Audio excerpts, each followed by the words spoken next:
11h23, estudantes fizeram ontem a primeira parte da prova do Enem e o segundo dia será o domingo próximo agora, mas o gabarito desse primeiro dia deve sair em breve, essa semana ainda, antes do segundo dia de prova. Olha, pelo que os estudantes estão comentando, Luiz Felipe Nunes, parece que a prova não foi das mais fáceis neste ano. Bom dia para você. Bom dia, Lupato, Sabino, bom dia para todos os nossos ouvintes. Prova do Enem que os ouvintes sempre que saem, os ouvintes e também todos os estudantes do Brasil, afinal, é o maior vestibular do país, que dá acesso ao maior número de universidades públicas funciona, e também assim, privadas. Você presta o Enem e isso pesa na tua... Por exemplo, você vai prestar FUVEST. Uhum. Você soma as notas, você divide, você faz uma média... Tem algumas possibilidades atualmente de usar o Enem, Sabino. Na USP, por exemplo, você pode entrar na universidade pelo Enem, com uma nota do Enem, ou fazendo a FUVEST. São duas provas onde existe uma distinção.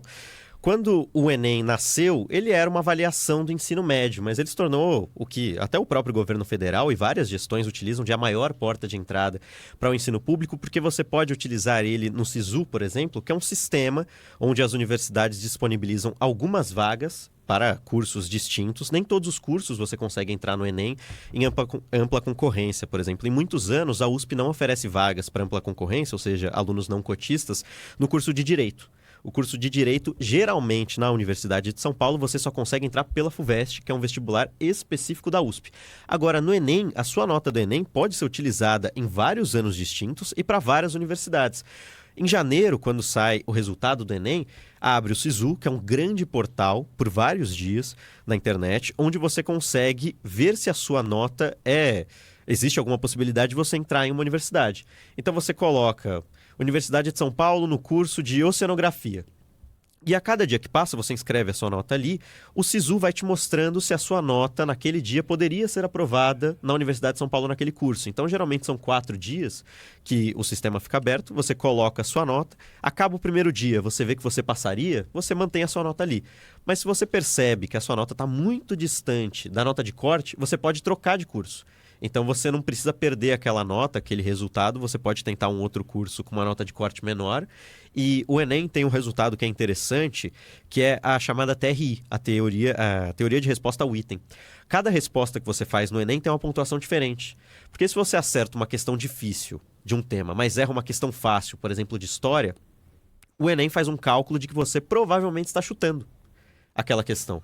Então, se você acertar mais questões fáceis e errar mais questões difíceis, é possível que a sua nota seja maior, mesmo que você tenha acertado mais questões difíceis e errado algumas fáceis. Então, cada resposta tem um valor no Exame Nacional do Ensino Médio que é diferente. O Enem é um dos sistemas mais complexos do mundo, assim, de vestibular, Sabino.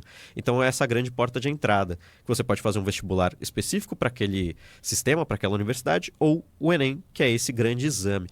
E tem uma diferença também nas próprias perguntas do Enem, por isso muitos alunos saem cansados do Exame Nacional do Ensino Médio, principalmente nas perguntas que foram feitas ontem, que são 90 questões das ciências humanas e também de linguagens. As questões do Enem geralmente são maiores, então os textos são muito longos e você precisa fazer uma análise daqueles textos. Muitas vezes o aluno ele consegue acertar, mesmo não tendo estudado tanto, porque ele pode fazer uma análise melhor do texto. São análises de texto que muitas vezes fazem com que você acerte. A interpretação de texto Exato. Que pega muito, né? Muitas vezes é isso. Você não sabe tudo sobre a Era Vargas, por exemplo, mas naquela questão você consegue desenvolver um pensamento lógico, crítico, para acertar aquele questionamento. O Enem foca bastante nisso, de que o aluno tenha um pensamento mais crítico para acertar as questões. Isso acaba acontecendo também na prova de redação. A redação do Enem, geralmente o tema começa com desafios para alguma coisa. E você precisa desenvolver uma redação de 30 linhas e no final você propõe algo para mudar aquela situação. Então, o tema ontem foi desafios para as perspectivas acerca do envelhecimento na sociedade brasileira. Então você desenvolve aquele tema e no final você propõe algo para que o governo federal, para que uma ONG, para que a sociedade civil resolva alguma problemática que existe hoje sobre envelhecimento na sociedade brasileira.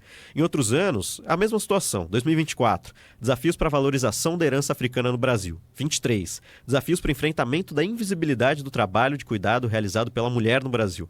E 2022, desafios para a valorização formação das comunidades e povos tradicionais do Brasil. Então, temas que são semelhantes. Até muitos professores acertam, a gente vê nos cursinhos ao redor do Brasil professores comemorando, que sabiam que o tema seria o envelhecimento da população brasileira. E o próprio ministro da Educação, Camilo Santana, ontem, como sempre, fez uma coletiva de imprensa, respondeu a questionamentos de jornalistas e falou sobre a importância e relevância desse tema cair numa redação do Exame Nacional do Ensino Médio.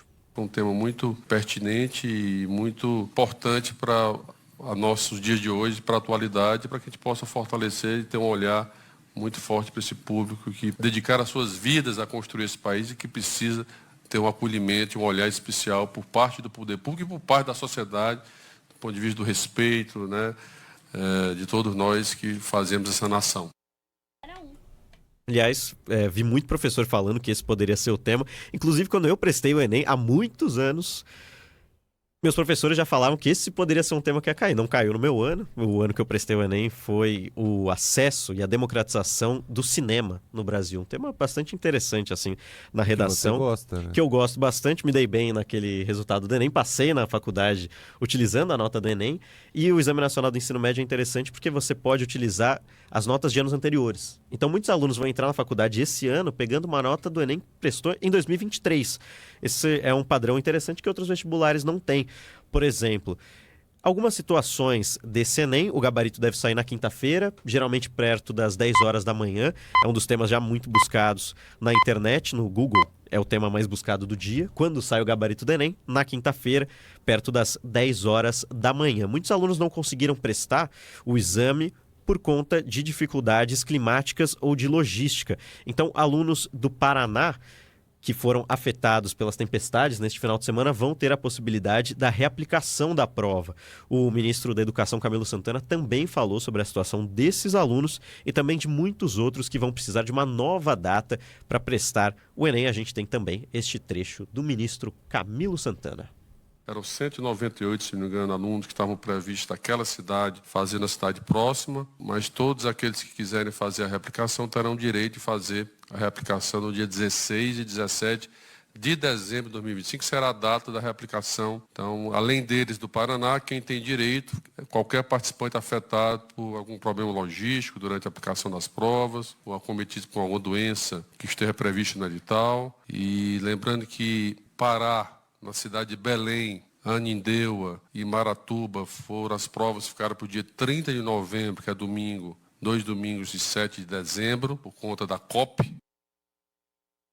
Prazo para solicitar essa reaplicação, então, do dia 17 de novembro até meio-dia do dia 21 de novembro, segundo dia do Exame Nacional do Ensino Médio, acontece neste domingo. Aí aquelas perguntas na área de exatas, biologia, química, física, matemática, o terror dos alunos, o terror dos jornalistas. Foi um pouco difícil na minha época, ainda bem que não presto mais o Enem, mas tem muita gente que gosta. E geralmente, como tem aquela TRI, sabendo que eu estava te falando, muitos alunos nem acertam tantas questões de matemática, mas como a média é mais baixa do que nas outras matérias, às vezes a sua nota em matemática sobe, porque o Enem, ele tem essa teoria de resposta ao item, em que se os alunos vão mal, geralmente a sua nota, se você tiver na média, fica um pouco melhor. Então eu lembro de tirar perto de 800 em matemática ali, dos 1.000 possíveis, e eu não tinha feito nem 800 de 1.000 possível? Pra você ver que os alunos não estavam muito bem no meu ano, Sabino, porque a minha nota não foi assim tão boa, não. Mas como os alunos erraram muitas questões de matemática naquele ano, minha nota acabou subindo. Eu acho que eu acertei perto de 30 questões, então não era para tirar 800 se fosse um vestibular tradicional, mas naquele ano, no Enem, eu me dei bem, deu tudo certo, então boa sorte aos alunos. O índice de abstenção ficou perto do que geralmente fica na média, que é 27%. Então, esses quase 4 milhões de estudantes que vão prestar o Enem, uma boa sorte a todos. Lembra de pegar o documento, aquela caneta preta, aquela esferográfica tradicional. Não vai inventar de pegar uma caneta diferente, porque senão você vai ser barrado na prova. Foram 3.000 alunos nesse domingo que perderam a prova, foram eliminados por descumprir alguma das regras do Enem. E dia 23 de novembro, primeira fase da FUVEST. Importante também. E eu sempre me solidarizo aqui com os alunos, porque é uma fase da vida de muito estresse, de muito cansaço, nervosismo, porque há aquela sensação. Quem nunca escutou alguém sair do vestibular dizendo: meu Deus, que prova difícil, deu tudo errado, e acaba passando? Assim como às vezes você faz a prova, acha que tá tudo lindo, deu tudo certo, E não passa, depende muito do rendimento no ano, a nota de corte, como que vai funcionar.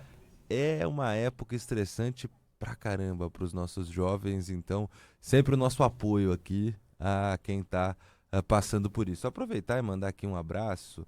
A Miralva, nossa ouvinte, quer mandar um beijo aqui para a filha Ana Beatriz, que ela conta que estudou a vida inteira em escola pública, sempre gostou muito de estudar e que há 2 anos passou no Enem e na FUVEST. Hoje cursa Economia na USP, está Olha no que legal. 4º semestre e diz aqui a Miralva, o meu orgulho, minha filha Ana Beatriz. Um beijo então para Ana e para Miralva que está nos acompanhando. Parabéns, parabéns pelo resultado. Tem que se orgulhar mesmo. Aliás, você falou do estresse dos alunos, estresse dos pais também, viu? Que ficam muito nervosos. Sempre, né? Sempre. Acho que às vezes os pais ficam mais nervosos do que os próprios filhos, né? E sempre aquela cena da família indo lá. E a pior pergunta que você pode receber quando você termina uma prova dessa é você chegar em casa. E aí, como foi? Eu sempre fugi de casa. Todos os vestibulares que eu prestei, eu fugia de casa. Assim. O que eu queria passar mesmo, que era de jornalismo, eu demorei umas horas para voltar. Minha mãe achou que eu tivesse me perdido no caminho. Perguntou se eu tinha ido bem. Eu quase fui embora assim, de casa, porque eu não queria responder como tinha sido o vestibular. Que época pavorosa. Mas fica a torcida. E o Sabino pontuou bem aqui, né, que nesse caso, para 2025-26, o Enem pediu a perspectiva, ou seja, futuro do envelhecimento da população. É a pegadinha do tema da redação.